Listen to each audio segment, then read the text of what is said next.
Yung muna. Yung muna yung ano. Ayan. Turuan kita dyan sa rotondang malaki para yun sa pag-change naman ng lane. Okay, lalagay mo na. Kasi may nakapark. Okay, sige. Adjust lang konti. Pero wag mong lakihan yung adjustment. Very good. So focus ka muna sa lane na yan. Okay, entry mo. Yan. Diretso ka lang ha. Yan. Tapos tingnan yung gagaling sa kaliwa. Okay. Alalay sa brake. Okay, papasok tayo dyan. So tingnan mo yung nasa likod. So maintain mo muna tong lane na to. Okay. So, maintain mo muna tong lane na to. Lalay, mayroon sa unahan mo. Okay, go. Okay, so change ka ng lane sa kaliwa. Tingin ka muna. Okay, gas. Yan, dito na lang. Isang lane lang. Pag mag-change tayo ng lane, one lane at a time lang. Halimbawa, gusto mag-change doon, isa lang.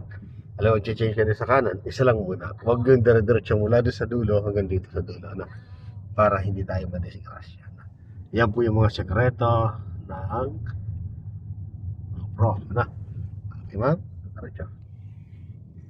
So ngayon, pag mag-change tayo ng lane, so lagi tayo mag-signal sa titingin sa mirror kung saan ang ano natin, ang change ng lane, kaliwang signal din.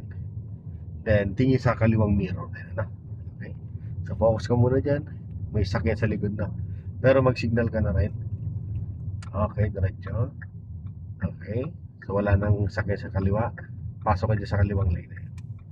Very good. Yan.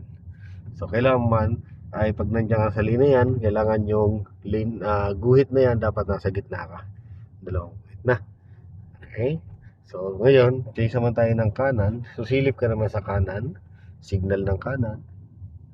Tapos maintain mo lang muna yung takbo mo ha.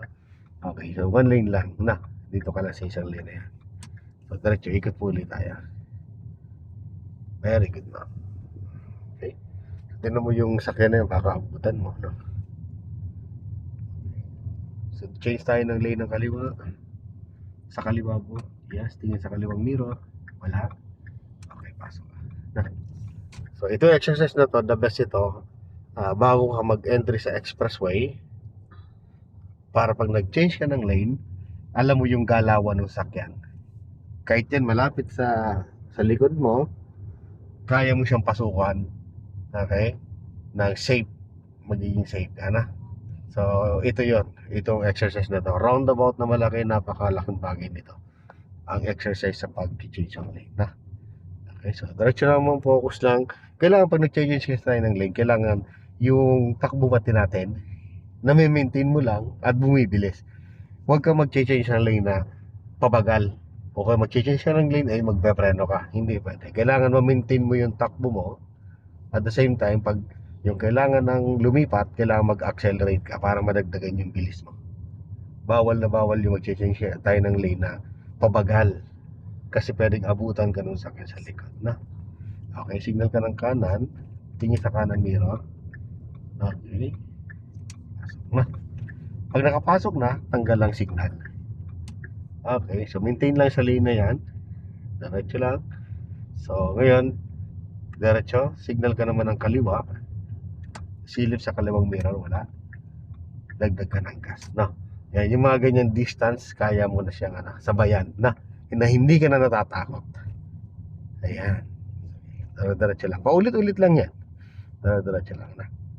Okay. So signal ka naman ng kanan. Silip sa kanang mirror. Pag wala, pasok. Then one lane lang. Okay. So mamaya, kukunin naman natin hanggang 3 lane. So change ka ng lane dito sa kanan. Tingin sa mirror. Signal. Pasok ka sa lane na to. Very good. Okay, go. Diretso lang. Maintain lang muna yung distance. Okay, signal. Change ka ng lane ng kaliwa. Isa lang. Very good. Maintain muna dyan. Tapos silip ulit ng kaliwa. Pag wala, change ka ulit. Yan siya sabing one lane at a time. Okay? Yan napaka-importante po yan pag nag-change tayo sa expressway, sa mga maraming sakyan, sa roundabout na malalaki. Hindi pwede yung dire-diretsong change. No? So, para iwas yung magdisikasya.